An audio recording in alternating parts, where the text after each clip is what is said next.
Mechi nzima imenifurahisha kwa maana ya matokeo. Tumepata kile ambacho tulikuwa tunakihitaji hii leo. Ukiangalia mchezo leo na namna ambavyo tumepata ushindi kwa akili ya kawaida mtu angetegemea tungeshinda magoli mengi, lakini mpira hauko hivyo.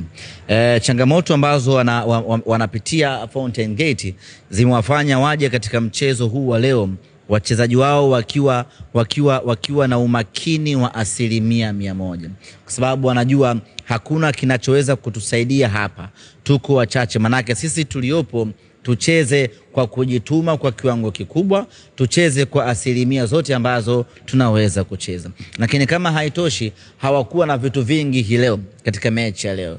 Yani hawakuja kutafuta ushindi wala nini. Leo walikuja na kazi moja tu ya kuzuia, na wakaifanya kazi hiyo kwa 100%. Kwa hiyo ushindi wa magoli 3 kwetu wana Simba ni ushindi mnono mno, na ni mshindi wenye kutia faraja kubwa sana namna ambavyo tumeuanza msimu safari hii.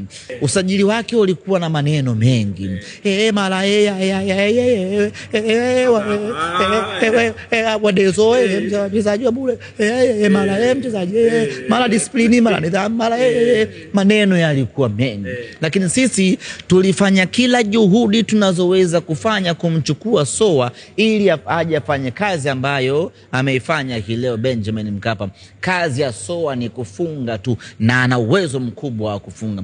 Morris Abraham kadri anavyopata muda wa kucheza ndivyo anazidi kuwa bora zaidi. Na mimi niwaambie wana Simba, katika watu ambao tutavuna matunda yao ni pamoja na Morris Abraham. Baadhi ya mashabiki ambao wamejitokeza hii leo kutusapoti, idadi ni ndogo.